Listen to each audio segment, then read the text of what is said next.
অনেকে মনে করে যে ডিসপ্লে লাগিয়ে মনে অনেক টাকা লাভ হয়। আসলে আপনারা একটা জিনিস চিন্তা করবেন, একটা ডিসপ্লের দাম যদি 1200 টাকা হয় তাহলে কি 1200 টাকায় প্রফিট হয়? কখনোই না। আসলে একটা ডিসপ্লে লাগিয়ে সর্বোচ্চ 200 টাকা, 100 টাকা, সর্বোচ্চ 300 টাকা প্রফিট হয়।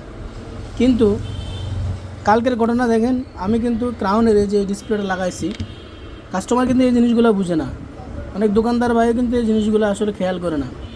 আমি যখন কালকে এই ডিসপ্লেটা চেক করে লাগাইছি, দেখেছি ঠিকঠাক মতো কাজ করছে, কিন্তু প্রপারলি কাজ করছে কিনা সেটা কিন্তু আমি চেক করি নাই 100% কাজ করছে কিনা। যখন আমি দেখছি যে মোটামুটি কাজ করছে, তখন আমি ডিসপ্লেটা ফিটিং করলাম। ফিটিং করার পরে দেখেন এই ডিসপ্লেটা, ক্রাউনের ডিসপ্লে, পরে এক পাশ কাজ করতেছে না, 3, 6, 9 এই সাইডগুলো কাজ করতেছে না, কোনো অ্যাপসের ভিতরে ঢুকতেছে না, অথচ ডিসপ্লেটা ভালো, কোনো সমস্যাও দেখাচ্ছে না। তাহলে যদি গ্রিন লাইন পড়তো তাহলে মনে করতাম, বা শেড হয়ে গেলে বুঝতে পারতাম, কিন্তু অথচ আমার লাগানো ঠিকঠাক আছে, কিন্তু লাগানোর পরে কাজ করতেছে না। তাহলে এটা জবাব আমি কী দিব?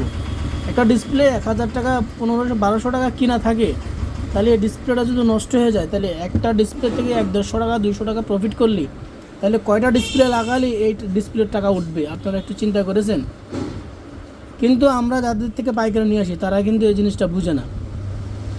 ওরা মনে করে যে ডিসপ্লে লাগাইলে যে প্রফিট হয়, যে অনেক সময় লস দিতে হয়, মেনে নিলাম লস দিতে হয়, তাই বলে কি এত বড় লস দেওয়া সম্ভব? একটা ডিসপ্লে লাগানোর পরে যদি এভাবে কাজ না করে, তাহলে কি মেনে নেওয়া যায় বলেন?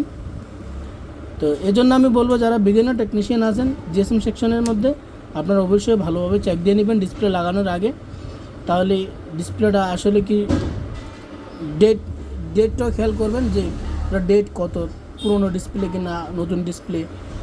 হ্যাঁ, ডিসপ্লেগুলো লাগানোর সময় অবশ্যই সতর্কতা অবলম্বন করবেন। তো আজকের মতো এখানে, ভালো থাকবেন, সুস্থ থাকবেন, আল্লাহ হাফেজ।